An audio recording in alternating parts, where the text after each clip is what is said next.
오늘의 사건 반장입니다. 뺑소니 혐의 등을 받는 가수 김호중 씨가 뒤늦게 음주운전을 했다고 시인했습니다.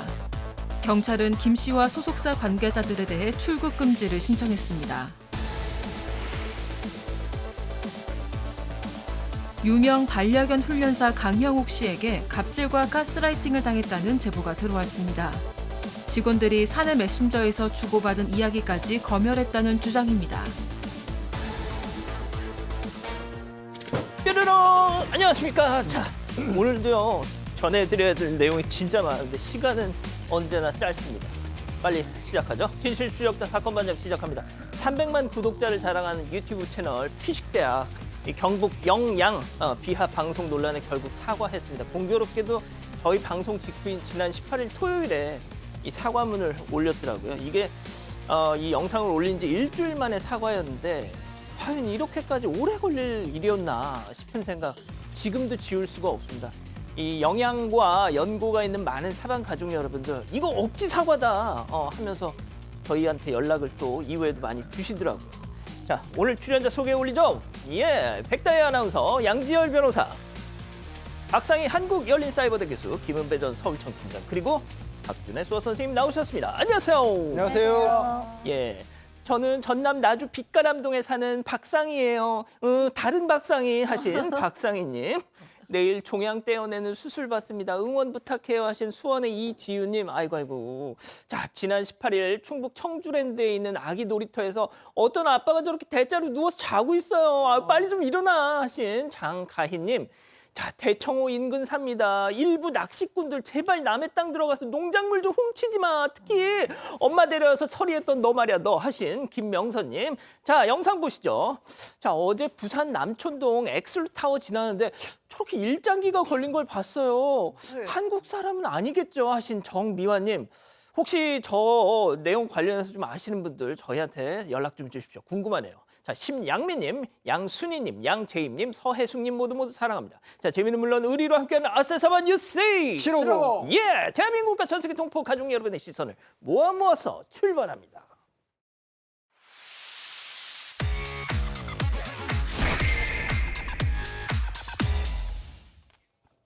첫 번째 달려보죠. 전 여친 폭행 사망 20대 구속입니다.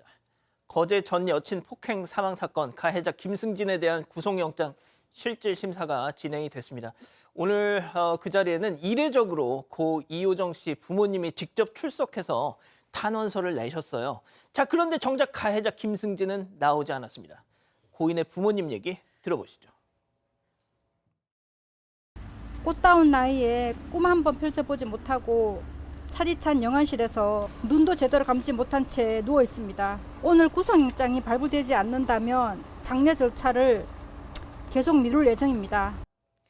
자, 양 변호사님 사필 규정입니다. 네, 그렇습니다. 오늘 창원지방법원 영장을 발부를 했습니다. 들으신 것처럼 오늘 정작 피의자는 출석을 하지 않았고요.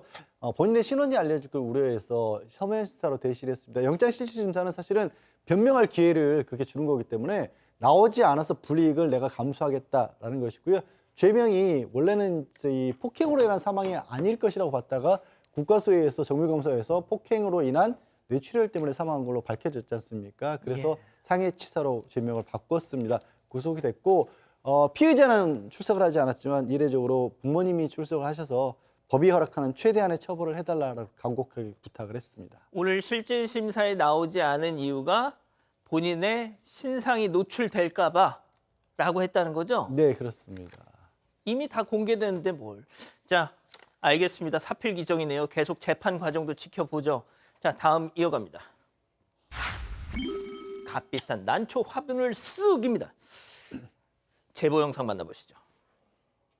자, 누군가가 우산을 쓰고 저렇게 쓱 품에서 비닐봉지로 착 펼치더니 순식간에 화분 하나를 쓱 들고 우산을 딱 반만 쓴 채로 가려버리고 몸과 우산으로 저렇게 가리면서 갑니다. 팀장님, 그 무시무시한 목소리로 추상같이 좀 엄하게 꾸짖어 주십시오.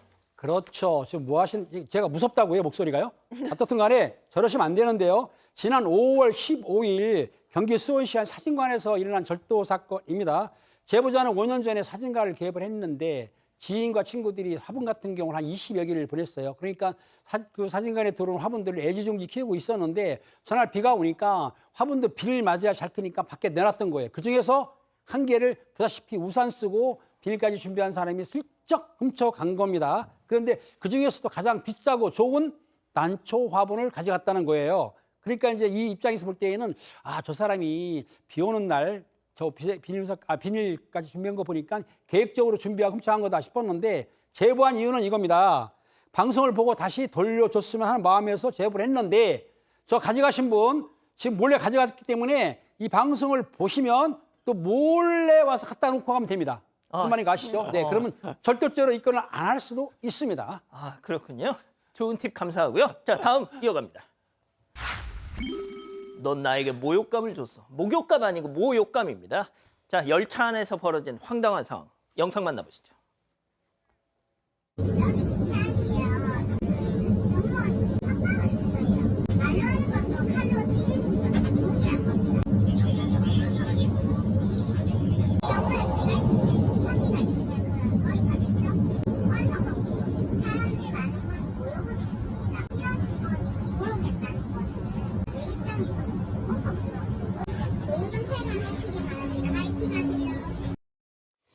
교수님 이게 지금 무슨 상황일까요?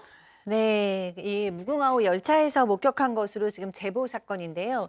한 여성이 열차 안에서 너무 크게 말을 하면서 이제 떠들어서 통화를 하니까 이제 영무원이 와서 그러지 말아달라, 작게 얘기하셔라라고 얘기하니까 이제 그때부터 나에게 이러지 마라, 나 아는 경찰이 있다 하면서 말로 나를 찌르지 마라라고 얘기를 하면서 정말 좀 상식적으로 왜 이러나 싶은데 우리나라 헌법에 말로도 찌를 수 있다라는 내용이 있다. 내가 법 공부를 했다. 막 이렇게 얘기를 하고요. 막 코레일 상황실에 전화하고 경찰서에 전화하고 여러 차례 저렇게 우리가 들었다시피 민원 전화를 하니까 영무원이 이제 더 이상 제지를 못했다고 합니다. 그러니까 제보하신 분은 저걸 보고 하도 이제 기가 막히셨던 거죠. 이렇게 법도 아시고 뭐 말도 잘하시고 그러는데 공중도덕은 안 배우셨는지 궁금합니다. 자, 법을 배우신 양 변호사님 맞는 얘기인가요? 제가 공부가 좀 부족한 모양입니다. 저는 처음 들어본 내용인데 공부를 더 열심히 하겠습니다. 아유, 그 다 보셨는데 그것만 안 보셨구나. 그러게 말입니다. 헌법의 세상에 그게 나와 있는데 그걸 못 봤네요, 제가. 알겠습니다. 자, 다음 이어가죠. 주차된 차를 쿵 박더니 자, 어이없는 교통사고 당하셨다는 사방가족의 제보 영상 만나보시죠. 자, 주차장 통로에 서 있던 차량이 갑자기 쭉 쾅! 다른 차를 냅다 들이받았어요. 한참을 서 있더니 또 한 번 차를 슬쩍 또 밀었어. 아유, 내리지도 않고 옆으로 저렇게 촥 가더니 그냥 가는 거야? 사람 내렸어. 내렸어. 자, 다가와서 봅니다. 그런데 주변을 휙 보더니 에이씨, 그냥 가자 하면서 그냥 다시 자기 차로 가요. 그랬더니 그냥 뺑소니입니다. 갔어요. 자, 그래도 가수 김호중보다는 낫습니다. 김호중은 차에서 내리지도 않았는데. 네, 지난 5월 11일 경기 이천시 한 아파트에서 벌어진 사고입니다. 제보자는 사고 사실을 몰랐다가 여행지에 도착해서 차가 파손된 걸 확인했습니다. 블랙박스를 확인해 보니까 이른 오전에 한 남성이 주차된 차를 들이받은 후 차에서 내리지 않고 한 번 더 민 후에 또다시 밀면서 차를 빼고 내려서 확인한 뒤에 그냥 가버렸습니다. 제보자가 아파트 입주민 단체 채팅방에 공유를 했는데 10분 만에 가해자에게 사과하는 연락이 왔습니다. 아침에 퇴근하느라 비몽사몽해서 실수를 저질렀다. 사고를 인지하지 못했다는 내용의 문자가 왔는데요. 주차장 CCTV를 다시 확인해 보니까 가해자가 주차장에 들어온 후 제보자 차 옆 통로에 차를 30분가량 세워두고 갑자기 제보자의 차를 충돌한 후에 또 10분을 가만히 서 있다가 움직였다고 합니다. 가해자 측은 졸음운전을 주장하고 있습니다.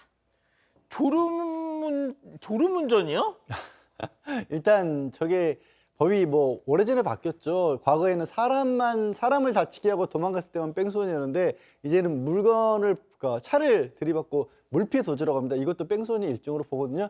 다행히 그래도 가해자가 스스로 경찰서에 신고를 해서 그냥 과태료 부과 정도가 되는 정도에 그쳤는데 문제는 이제 차가 앞범퍼 부분이 오른쪽 이렇게 꺾어진 부분에 있어서 이게 크게 충격을 한 건 아닌데 범퍼, 보닛, 전조등까지 다 깨져서 그러니까. 수리비가 한 500만 원 이상 나올 거라고 해서 네, 어쨌든 전부 다 배상하겠다고 합니다, 가해자는. 그렇군요. 알겠습니다. 자, 마지막 사연으로 가보죠.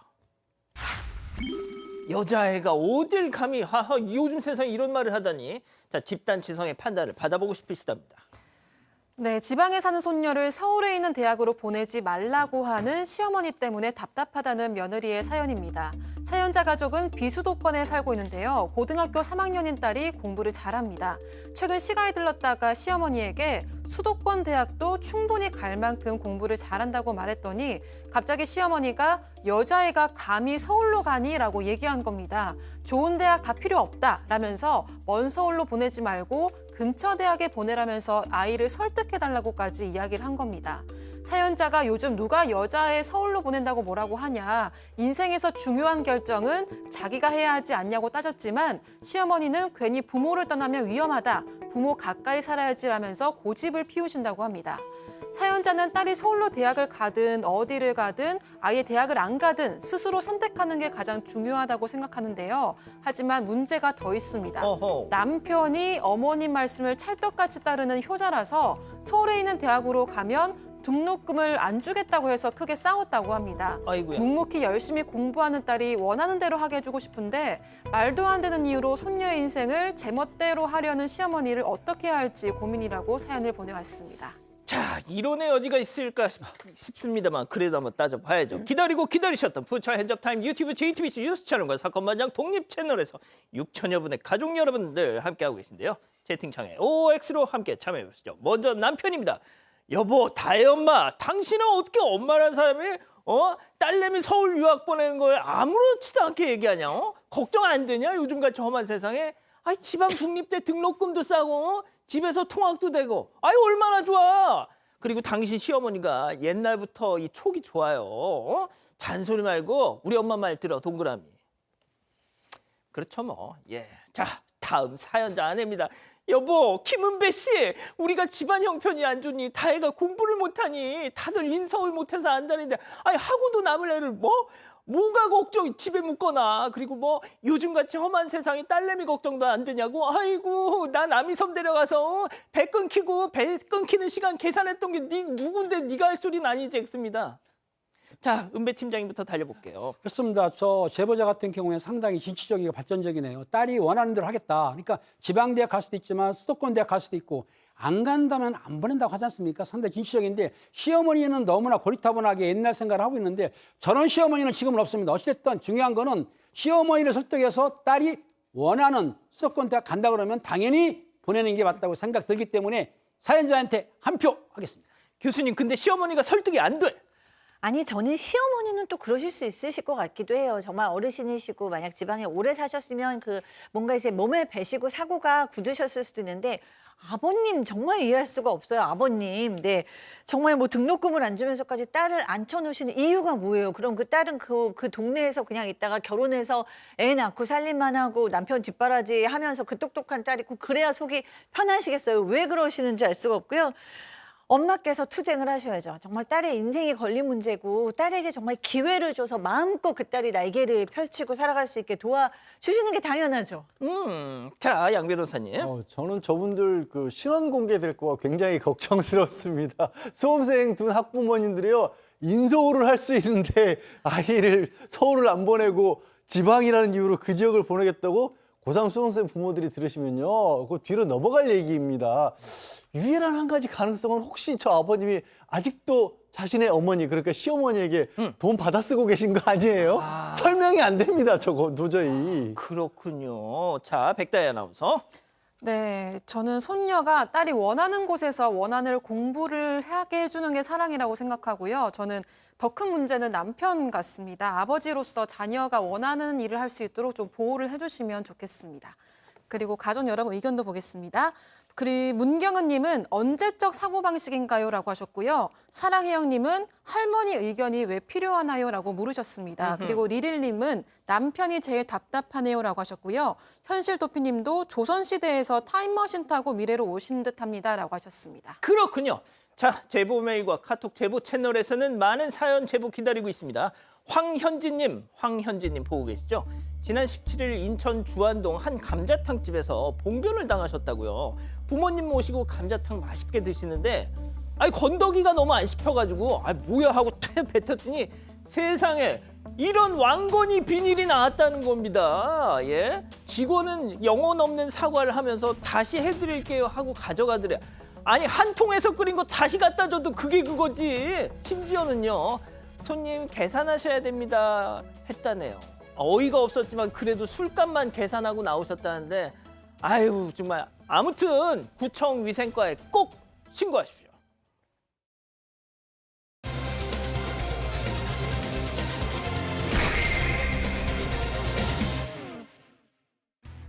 뺑소니 혐의 등을 받는 가수 김호중 씨가 뒤늦게 음주운전을 했다고 시인했습니다. 경찰은 김 씨와 소속사 관계자들에 대해 출국 금지를 신청했습니다. 현재까지 수사 상황을 짚어봅니다. 자, 저는 진짜 이 김호중이라는 사람한테 아무리 방송이라지만 씨를 붙여줘야 되나 싶을 생각이 들 정도로 말이죠. 아니, 솔직히 너무 질이 안 좋지 않습니까? 예? 아니, 다들 제가 한 말 공감하실 텐데요. 자, 출국 금지 속보가 들어왔죠? 네, 법무부가 증거인멸 가능성 등을 이유로 김호중 씨에 대한 출국 금지를 승인했습니다. 이외에도 소속사 대표와 사고 당일 김 씨 대신 허위 자수를 한 매니저, 그리고 김 씨 차량의 블랙박스 메모리 카드를 제거한 소속사 본부장 등이 포함됐습니다. 그런데 한 보도에 따르면 경찰이 김호중 씨의 또 다른 차량에서도 블랙박스 메모리 카드가 없어진 사실을 확인하고 수사 중인 상황인 걸로 전해졌습니다. 이런 가운데 오늘 채널A에 따르면 사건 당일 사고 1시간 만에 김 씨 옷으로 바꿔 입은 매니저의 모습이 포착되기도 했습니다. 앞서 김호중 씨는 지난 9일 오후 11시 40분쯤 교통사고로 냈는데 CCTV 캡처본을 보면 지난 10일 새벽 0시 40분쯤 매니저가 김 씨의 외투로 바꿔 입고 김 씨의 사고 차량을 탄 뒤에 떠나는 모습이 담겨 있습니다. 그리고 경찰에 출석해서 뺑소니 사고를 냈다고 허위 자수를 한 겁니다. 아니, 이 정도 되면 거의 그 소속사 자체가 범죄 집단이에요, 진짜. 예? 그리고 국민일보에서 나온 단독 기사가 있는데 이 사고가 김호중이 사고를 낸 지 3시간 뒤에 그 소속사 관계자들이요. 그 현장, 사고 현장을 다시 찾아왔대요. 와서 뭐 했겠습니까? 사고 흔적, 증거인멸, 누가 봐도 증거인멸을 하려는구나라는 의심이 가능할 만큼 막 떨어진 조각조각 막 찾고 이랬다는 겁니다. 예? 이게 지금 진짜 제가 아무튼 계속 나중에 지금 말씀드리면서 또 전해드리겠지만 이원석 검찰총장이 오늘 이 김호중 건을 직접 얘기를 하면서 엄정 대응을 지시했어요. 이게 무슨 뜻이겠습니까? 큰일 났다는 뜻이에요. 예? 자, 첫 번째 사건 체크포인트 짚어보죠. 거짓말 낳은 거짓말입니다. 자, 교수님. 네. 진짜 제가 지금까지 어떤 사회적으로 좀 얼굴이 알려진 사람들의 이런저런 막 많은 구설에 오를 그런 사건들 전해드렸지만 제일 질이 안 좋아요, 정말. 네, 사실 이제 맨 처음에 음주운전을 안 했어야 하고 음주운전을 했다가 사고가 나더라도 거기서 이제 끝냈어야 되는데 그게 이제 정말로 거의 대국민 사기 수준으로 이제 발전을 하고 계속했어요. 특히 이 음주운전에 대해서는 이제 어저께 밤에 음주운전 했다라고 밝히면서 크게 후회하고 반성하고 있다. 제가 죄를 부르고 거짓말이 더 큰 거짓말을 낳는다는 사실도 깨닫게 되었다라고 심경을 밝혔는데 여기에 정말 진심이 있을지 의문입니다. 맨 처음에 운전은 했지만 음주는 안 했다라고 얘기했다가 술잔은 입에만 대고 안 마셨다라고 또 얘기했다가 구체적인 음료수 이름도 나왔어요. 17차를 마셨다라고 얘기를 했는데 이제 와서는 마시기는 했다. 너무너무 이제 깨닫고 있다라고 얘기를 하니까 진짜 이분과 이분 소속사는 정말 우리 국민을 또 여론을 또 수사기관을 도대체 얼마나 얕잡아 보면 이렇게 할 수 있지라는 생각이 들었습니다. 자, 양 변호사님. 왜 하필 어젯밤, 일요일 밤 느닷없이 불현듯 갑자기 인정을 한 걸까? 글쎄요, 알 수가 없습니다. 정말 납득하기 어려운 행태를 보였는데 그냥 이런저런 추측들을 할 수밖에 없어요. 이 사고하는 게 9일이었습니다. 근데 10일, 11일 날 이틀 동안 고향에서 콘서트를 했습니다. 그리고 18, 19일 날은 또 창원에서 또 콘서트를 했어요. 결국 4번이나 공연을 했습니다. 이 매출만은 50억 원가량 올렸다라고 하거든요. 그러니까 혹시 이거 놓치기 싫어서 다 하고 나서 음주 시인한 거 아니야? 이렇게 생각하는 사람 그런 가정도 해볼 수가 있고요. 그보다 또 더 뭐 개인적으로 봤을 때는 또 심각해 보이는 건 경찰에서 뭐 술 안 마셨다고 했는데 이제 음주와 관련된 알코올 분석물 같은 것들이 나온다는 그런 내용들이 계속 나오니까 도저히 안 되겠구나 이러다가 구속영장까지 신청한다고 하니까 빨리 인정하는 게 낫겠다라는 쪽으로 돌린 게 아닌가 싶기도 하고 그렇습니다. 그러니까 뭐 저희가 굳이 표현하자면 양 변호사님 이걸 뭐 인정이라는 표현을 쓰지만 이게 진짜 인정하고 싶어서 한 게 아니잖아요. 떠밀려서 뭐 이렇게 마지못해 이런 그러니까. 느낌이죠 사실은. 예. 자, 김은배 팀장님, 이 진짜 그 어젯밤에 인정을 하고 난 이후 상황에서도 계속 진짜 질 나쁜 행동을 보여주는데 제가 딱 한 가지만 예를 들을게요. 김호중 측에서 이랬습니다. 자기 출석하려고 했는데 경찰이 조사 연기를 요청했대요. 자, 그런데 경찰에서 오늘 우리 그런 협의를 한 적이 없다. 그렇게 이제 변명을 하고 있는데 어찌됐든 경찰이 현재까지 수사에 따르게 되면은 사건 당일날 김호중 씨가 한 23차례 정도의 술집에 들여다녔습니다. 그리고 네 번째는 직접 차를 몰고 술집에 가다가 사고를 내고 뺑소니 도주한 거예요. 했는데 지난 9월 오후 4시쯤에 김은영 씨는 강남구 신사동에 있는 그 신사동에서 술과 음식을 먹고 그리고 근처 음식점에서 5명이 또 갔습니다. 가서 소주 7병하고 맥주 3병을 먹었다는 겁니다. 아하. 그리고 오후 7시 40분경 대리운전을 통해서 청담동의 한 유흥업소를 갔는데 그 유흥업소는 여성 적격원이 나오는 회원제 고급 유흥업소라고는 말하고 있습니다. 이후 11시경 유흥주점에서 자택까지 대리운전차로 온 거는 맞아요. 그런데 집에 왔으면 잠을 자야 되는데 그렇지 않고 본인이 직접 차를 몰고 4차로 유흥주점을 가다가 사람을 서창하고 뺑소니, 즉 도주사고를 낸 것인데요. 근데 한 보도에 따르게 되면 이렇게 말하고 있습니다. 김우중 씨가 사고 낸 뒤에 이제 17시간 숨어 있지 않습니까? 근데 20시간 지나서 소변 검사를 했는데 음주 기준치 60배가 넘는 알코올 부산물이 나왔다. 이 말은 뭐냐면 음주 측정을 해서 측정 수치가 나온 게 아니고 소변을 보게 되면은 음주에 했다는 부산물이 나왔기 때문에 요거 가지고는 음주 측정이 몇 프로다 하지는 못합니다. 자, 그리고 지금 이런 기사까지 나오고 있어요. 경찰에 김호중 측이 비공개 소환을 요청할 할 생각이다. 뭐 이런 얘기를. 이 짓을 해놓고 나서 포토라인에 서긴 싫다. 뭐 그 기자들 없는 틈에 이렇게 막 뒷문으로 해서 와서 조사를 받겠다. 지금 그런 생각을 하고 있는 모양이에요.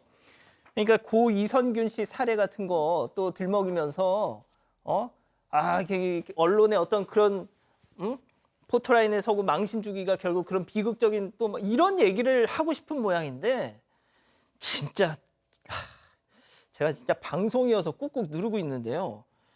자, 더 충격적인 거. 이번 주말에 또 공연하겠답니다. 네, 김호중 씨 측에 따르면 오는 23일과 24일에 열리는 40억 원 규모의 콘서트를 강행하겠다고 밝혔습니다.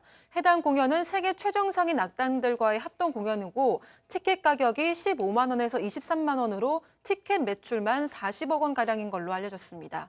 앞서 공연 주최사인 KBS는 김호중 씨의 출연을 반대하고 교체를 요구했지만 공연 주관사가 막대한 위약금 등을 이유로 교체할 수 없다고 밝혔고 KBS는 주관사에 KBS 명칭 및 로고 사용 금지를 통보했습니다. 그런데 이뿐만이 아니라 김 씨는 내달 1일에서 2일 경북 김천에서도 공연이 예정돼 있는데요. 이 김천 공연은 무산될 가능성이 높다고 보입니다. 자, 박 교수님, 네. 그 김호중 팬클럽 이름이 저는 뭐 팬분들을 비난할 생각은 없어요. 네. 팬을 기망한 이 사람의 잘못인 거지. 자, 근데 그 팬클럽 이름이 아리스거든요. 그 아리스 분들이 김호중을 칭하는 그 표현이 뭔지 아십니까? 모릅니다. 별님입니다. 별. 네. 예? 네. 알고 있습니다. 그 별님 뭐. 제가 좀 흥분을 한 것 같은데 박 교수님. 지금 동료 연예인들 사이에서도 김호중 주의보가 내렸다. 뭐 이런 얘기가 있습니다. 네, 뭐 지금 뭐 래퍼 출신 가수도 현장에 같이 술집에 있었다. 뭐 그다음에 개그맨도 있었다. 뭐 이런 보도가 나오면서 그들이 누구냐라는 거에 이제 대중들의 관심이 쏟아졌어요. 근데 이 일단 개그맨 허경환 씨가 김호중과 같은 소속사라고 합니다. 그러니까 1번 가장 이제 앞서서 이제 가능성이 제일 높은 개그맨은 허경환이 아니냐라는 이제 추측이 있었는데 여기 여기에 이제 허경환 씨가 어제 SNS를 통해서 저 아닙니다라고 이제 부인에 나서면서 그때 조카들과 함께 있었다라고 이렇게 사진으로 해명을 했어요. 그리고 이제 이어서 가수 슬리피 씨도 래퍼 출신의 이제 그 가수 슬리피 아니냐라는 추측이 있다 보니까 아니다, 난 그 시간에 딸이랑 같이 있었다. 그리고 육아를 하고 있었던 것을 보였습니다. 교수님은 그때 동석했던 개그맨과 가수가 누군지 아시잖아요. 네, 알고 있습니다. 예. 자, 양 변호사님. 제가 앞서도 이원석 검찰총장 뭐 얘기를 했는데 진짜 그 김호중 진짜 큰일 났어요. 아직도 좀 뭐 어떻게 표현할지 모르는데 정신을 제대로 못 차리고 있다라고밖에 말을 못하는 게요. 우리가 나중에 물론 앞으로 이제 굉장히 치열한 뭐 법적 다툼이 있을 겁니다. 지금 나오는 태도로 봐서 뭐 반성하는 태도를 제대로 보여줄 것 같지는 않거든요. 뭐 검찰총장 직무 대행을 했던 변호사까지 선임을 했다라고 하니까요. 그래서 직접적으로 술을 마신 부분이 얼마만큼 되는지까지를 두고 또 그리고 실제 뭐 사고의 유형이라든가 이후에 도주했던 계기라든가 이런 걸 굉장히 많이 다툴 것 같이 보이는데 경찰도 그렇고 검찰도 그렇고요. 이런 식으로 나오지 않습니까? 우리가 그냥 단적으로 말해서 똑같은 범죄라도 이 재량권이라는 게 있습니다. 양형의 기준이. 저렇게 나오면 가장 강한 걸로 가장 그렇잖아요. 사람이 뭐 우리 법전에 보면 1년 이상 10년 이하 그러면 10년에 가깝게 어떻게 보면 구형을 할 가능성이 높지 밑으로 내려가지 않을 거 아니겠습니까? 전략을 아직도 잘 못 세우고 있는 것 같습니다. 예. 그리고 지난 주말 토일 양일간 했던 창원 공연 관련해서요. 환불 및 보상 요구하는 집단 민사소송 움직임도 있답니다. 음주를 안 했다는 주장을 믿고 우리는 공연을 관람했던 거다. 거짓말로 확인된 이상 이거 그대로 넘길 수 없다 하면서 몇몇 분들이 지금 집단 소송 움직임을 보이고 있으시다는 거예요. 자, 첫 번째 사건 정리하고요. 두 번째 사건 이어갑니다.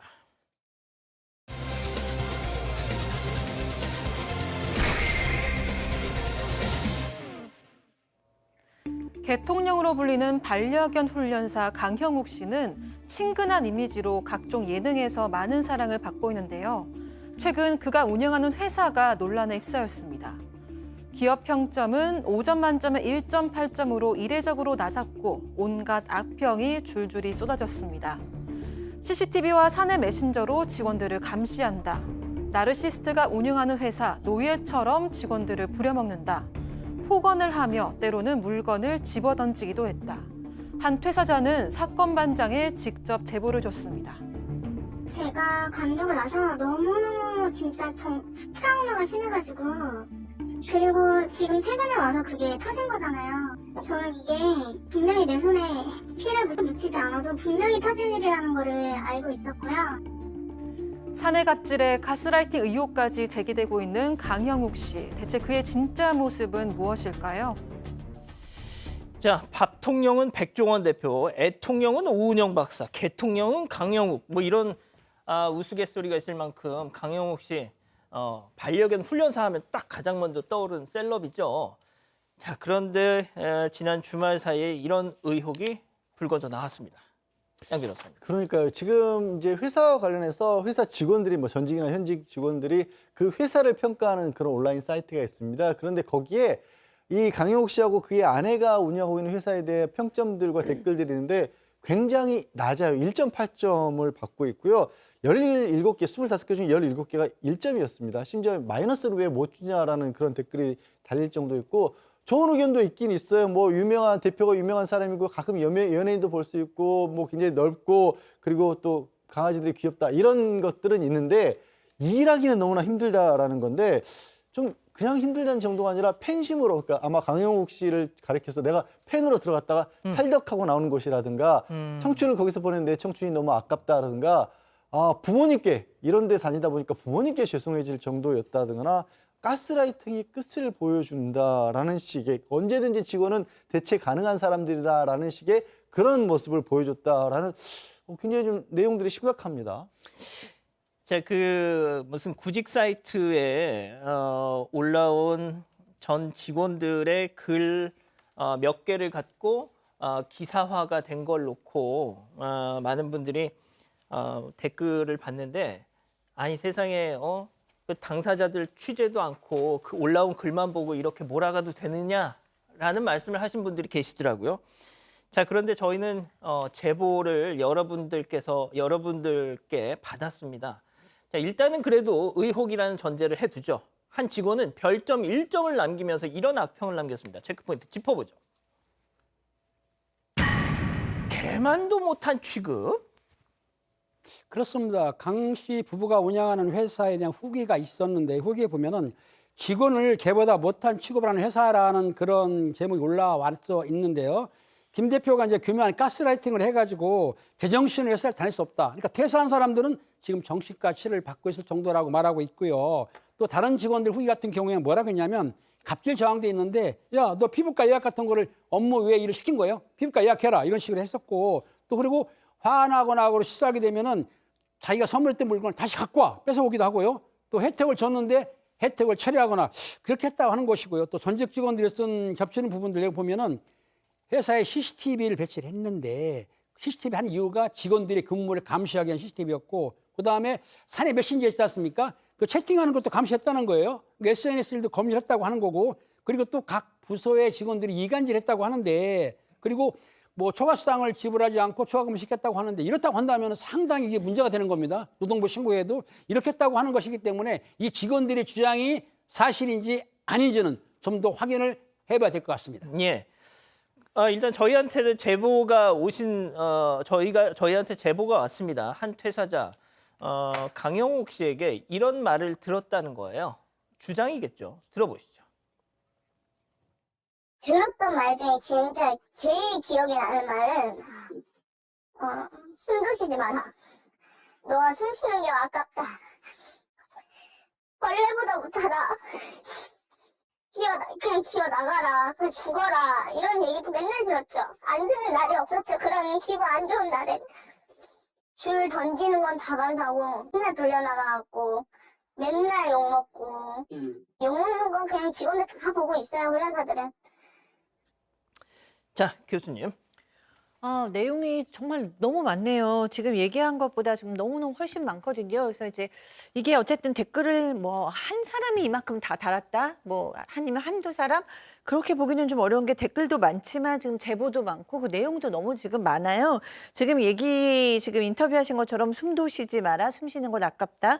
너는 벌레보다 못하다. 나가도 기어서 나가라. 이런 것도 있었고요.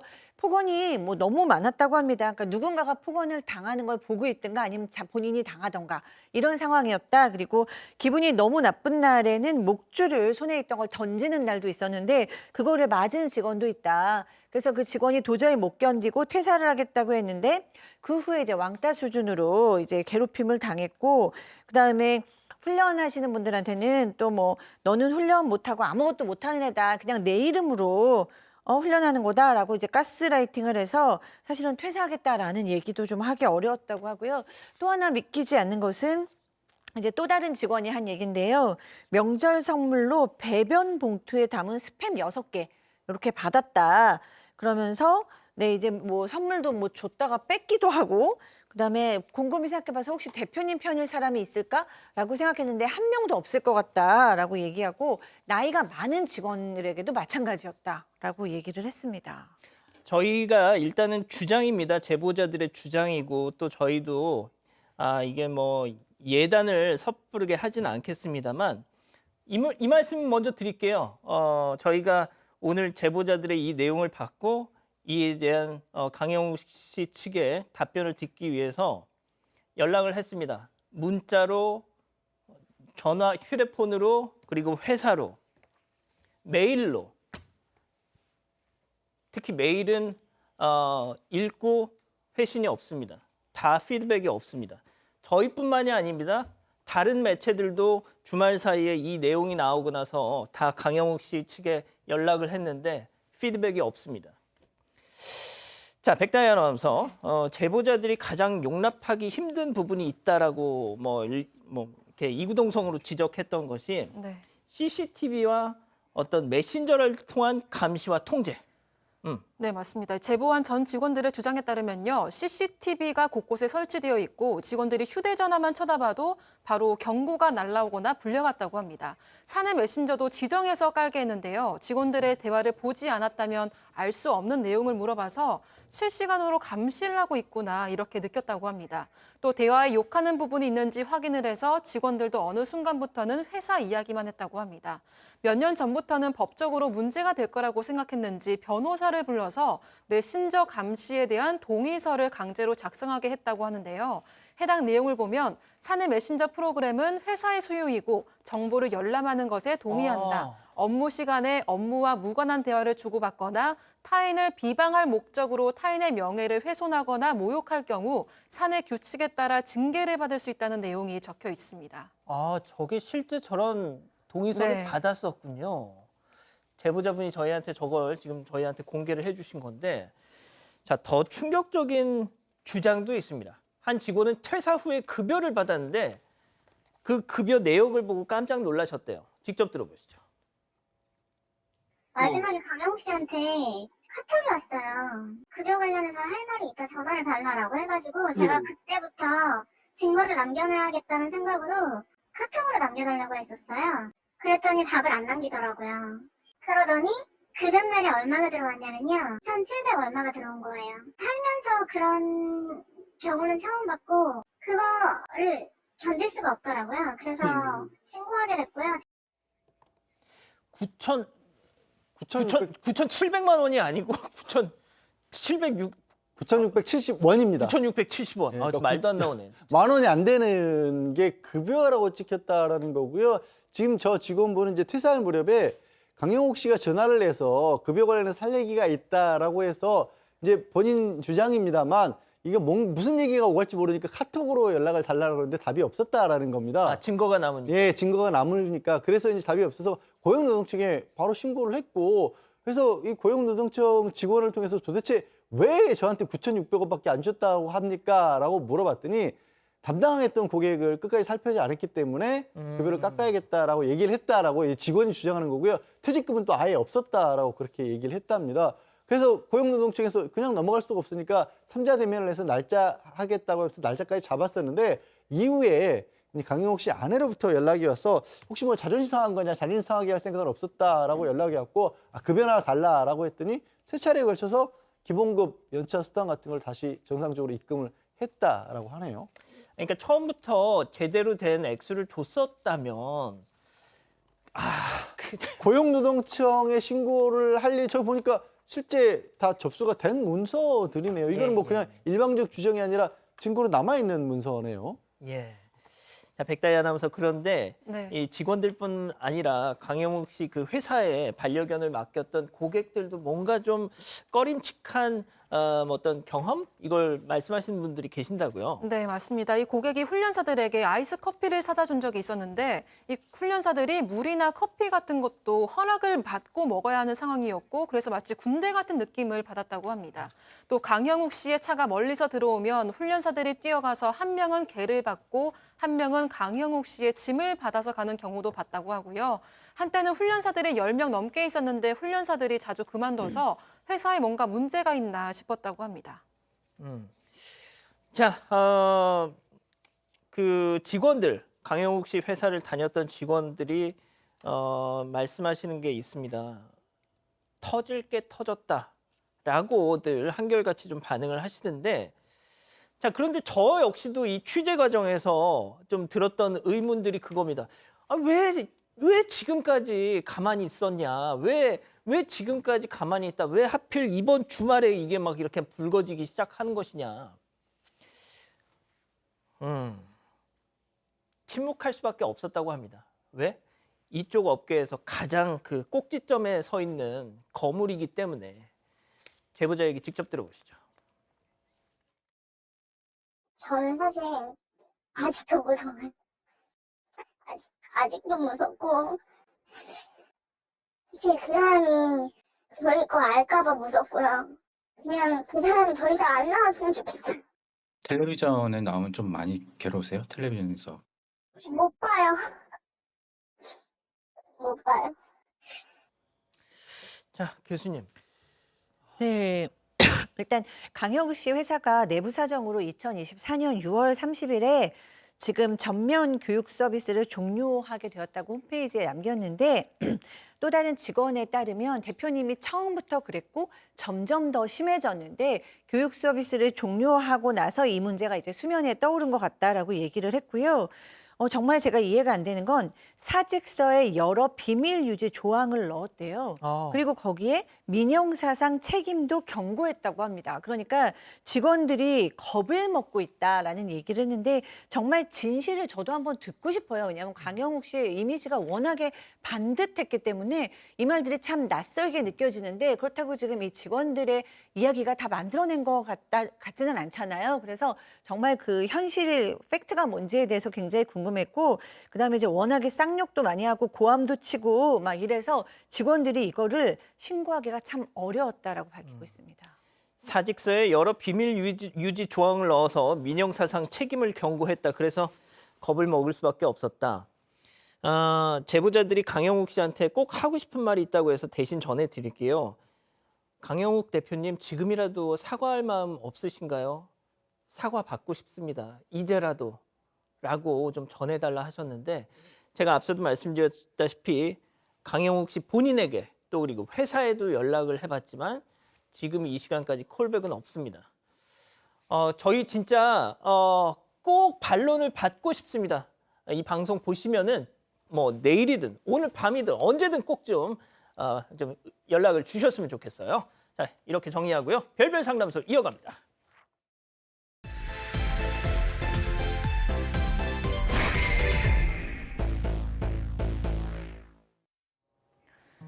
이혼 후 초등학생, 중학생 두 자녀를 홀로 키우고 있는 40대 여성 최 씨.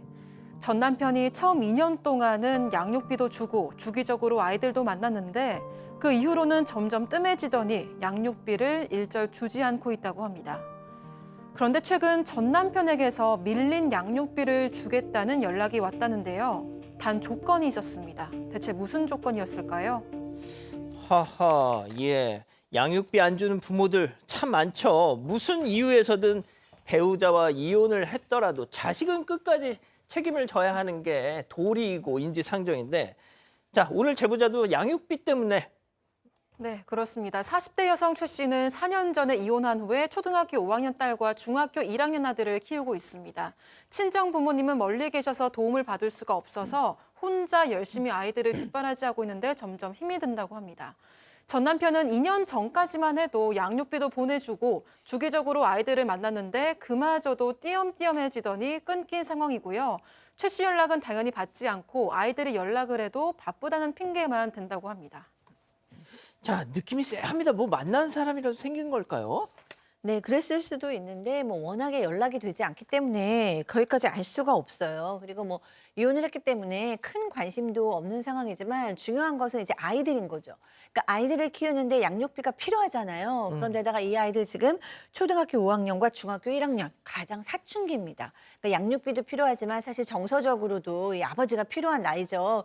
그런데 뭐 아이들 생일, 뭐 무슨 어린이날, 크리스마스 뭐 이런 거 정말 아이들이 아빠 기다릴 텐데도 전혀 연락이 없고요.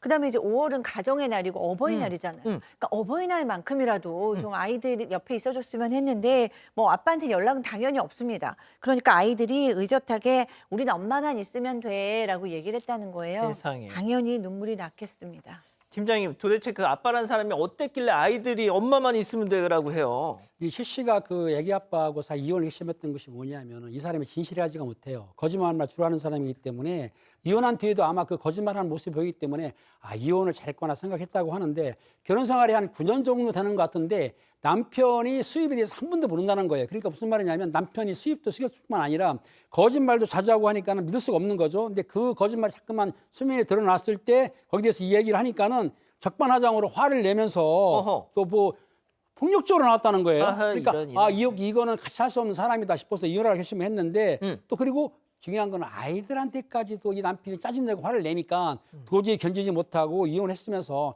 그동안 바보처럼 살았구나 싶어서 후회하면서 이혼했다고 하는데 제가 보기에는 저 남성이 본인한테도 짜증나지만 아내한테도 아이들한테도 짜증냈다고 한다면 이분이 이혼한 것에 대해서는 저는 잘했다고 생각이 듭니다. 자, 그런데 황당하게도 최근 남편한테서 내 밀린 양육비 다 한 큐에 줄게 하면서 연락이 왔다는 겁니다. 그러니까 처음 이혼하고 한 2년 정도만 주던 양육비를 안 주고 있다 갑자기 연락이 온 겁니다. 그런데 황당하게도 조건을 달았어요. 우리 어머님, 그러니까 아이들 할머니죠. 어머니가 돌아가셨으니까 아이들을 장례식에 좀 보내달라라는 거예요. 아니, 이혼은 했어도 애들 입장에서 할머니잖아요. 돌아가셨다고 얘기를 하면 당연히 장례식에 갈 텐데 무슨 저기다 그걸 양육비를 보내줄 테니까 조건을 거는 것도 그렇죠. 이상하고 마치 이게 자기가 아이들을 막아서 안 보낸 것처럼 그렇게 이상한 사람이 돼버린 것 같지 않습니까? 어쨌든 그래도 정말 할머니 장례식이니까 애들을 보냈는데 나중에 건너 들었더니 이 남편이라는 사람이 뭐 어머니 임종도 못 시켰고요. 심지어 장례식장이 늦게까지 했대요. 왜? 골프 치러 갔다 오느라고. 그러니까 이 얘기를 들으니까 이게 애들한테만 그런 게 아니라 본인의 어머니한테도 그렇게까지 좀 뭐 제대로 못했던 사람이구나라는 걸 싶더라는 거예요. 골프 치느라 어머니 임종도 못 지킨 사람이 애들 데려와서 상주 노릇하라고 이런 연락을 한다는 게 말이 됩니까, 이게? 말이 안 되는데 더 이해하기 어려운 일이 있었습니다. 바로 전 남편이 본인이 먼저 주겠다고 했던 양육비조차도 장례식이 끝나고 한참 지나도 주지 않았던 겁니다. 아이고. 이 양육비가 이렇게 매달 밀리는 동안 최 씨가 짊어져야 할 무게는 점점 더 늘어갈 수밖에 없었습니다. 특히 첫째가 중학교에 입학하고 나서 학원비 등 돈 들어갈 곳이 더 많아지면서 전 남편이 언제 양육비를 줄지 기다리면서 바라보고 있을 수가 없게 된 겁니다. 그래서 변호사 상담도 받아보고 법률구조공단에도 찾아가 봤지만 쉽지 않았다고 합니다. 이 애들 아빠라는 사람이 양육비 이거 안 주려고 얼마나 최선을 다했는지 모릅니다. 자, 제보자께서 알아봤더니 정말 상상 그 이상이셨다는 거죠. 자, 직접 들어보시죠. 하나도 없어요. 차고를 본인 명의로 가지고 있었는데 그것까지는 어떻게 했는지 모르겠어요. 법률구조공단에서 이렇게까지 깨끗하게 하나도 안 남기고 다 비운 사람 처음 봤다고 하더라고요. 양 변호사님, 이게 뭔 소리예요?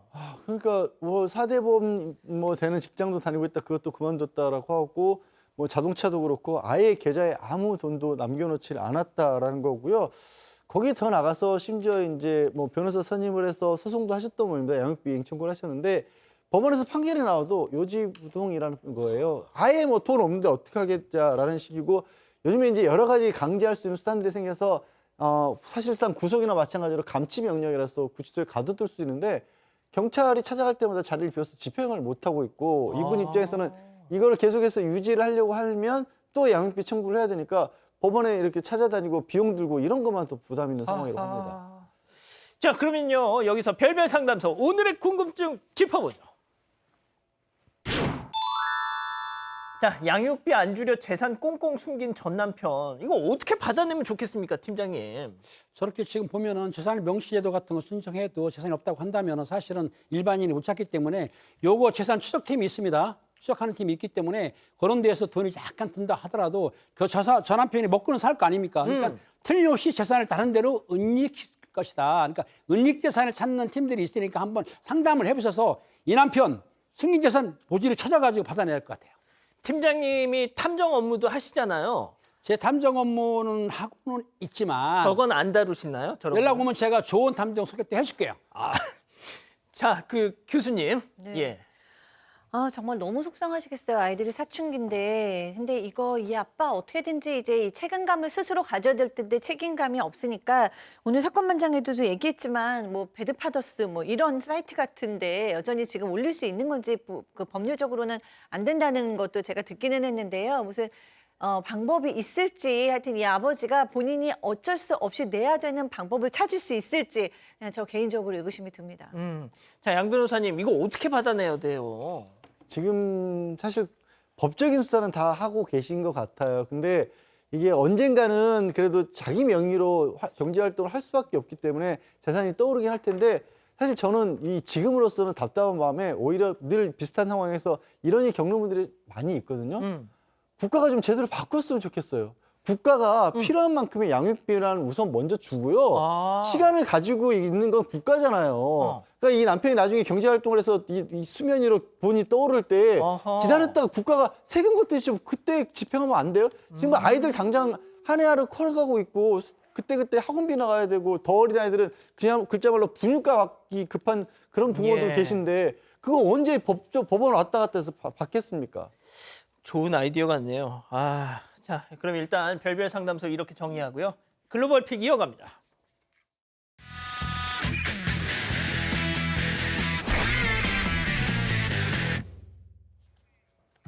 네, 중국의 한 슈퍼입니다. 계산을 기다리는 손님들이 갑자기 뒤를 돌아보는데요. 밖에 타조가 서 있습니다. 타조는 성큼성큼 걸어 들어와서 가게 안이 신기한지 이리저리 둘러보는데요. 손님들이 내보내려고 하지만 굴하지 않고 충분히 윈도우 쇼핑을 즐기고 있습니다. 결국 제 발로 걸어 나가는데요. 네가 왜 거기서 나와? 네, 한 사육장에서 탈출한 거였습니다. 타조는 해방감을 즐기면서 신나게 도로를 질주했습니다.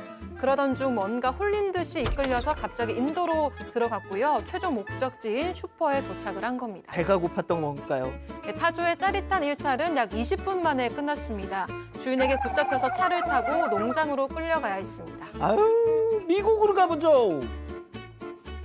자, 완전 무장한 남성과 여성이 태연하게 걸어나오고 있습니다. 그런데 여성이 소중하게 품고 있는 것 다름 아닌 돈이든 카운터 금고입니다. 네? 아니 저렇게 큰 걸 대놓고 들고 다니는데 잡힐지 몰랐을까요? 네? 꾸준히 경찰의 수사까지 받습니다.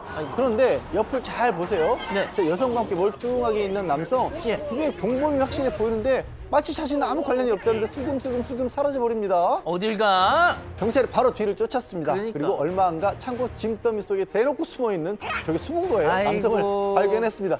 아니 어렸을 때 숨바꼭질이라도 제대로 해보지. 더 황당한 건 경찰에 나와서 항복하라고 하니까 자기가 아니에요 이러면서 시치미까지 뗐습니다. 뻔하네. 예, 경찰이 믿을 리 없고 막다른 길에 몰린 남성 마지막 발악으로 도주까지 시도했는데 포로 돌아가 체포됐습니다. 그렇군요. 중국으로 가보시죠.